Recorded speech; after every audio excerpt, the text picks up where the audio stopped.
The legend of the vampire has been told for centuries, capturing the dark shadows of our imagination and inspiring filmmakers and actors to breathe new life into the undead. But there's never been a vampire like Barnabas Collins. What is this? Some spectre approaches. Have at me, Lucifer.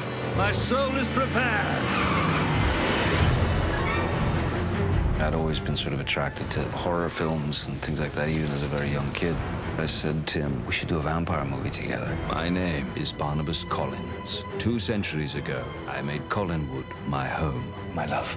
until a jealous witch cursed me, condemning me to the shadows. What have you done? For all time. I could see right away that he had a passion for it. Nosferatu with Max Schreck was one of my favorites. Dracula, of course, with Bela Lugosi. Boris Karloff, Lon Chaney. Christopher Lee certainly is one of the greats. It was a real treat getting to work with Christopher. I mean, the guy's a legend. Barnabas Collins. Collins? Why does a Collins want to talk to me? One of my favorite moments I've ever been able to experience in a film was I got to hypnotize Dracula. I got to hypnotize Christopher Lee.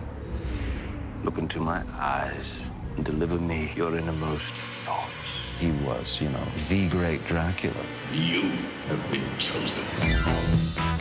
Welcome home, Barnabas Collins. Surely you are aware of the darkness that has plagued our family. He was a very reluctant vampire. I am terribly sorry. I cannot imagine how thirsty I am. For Barnabas, everywhere I searched character-wise, I kept coming back to Jonathan Frid. He really did something beautiful with that character on the Dark Shadows series back in the 60s and early 70s. Have there been others like myself? No, you're the only one I've encountered. If you look closely during the ball, there's the original cast members from the show, including Jonathan Frid, the original Barnabas. They walk through the door as guests. Welcome to Collinwood.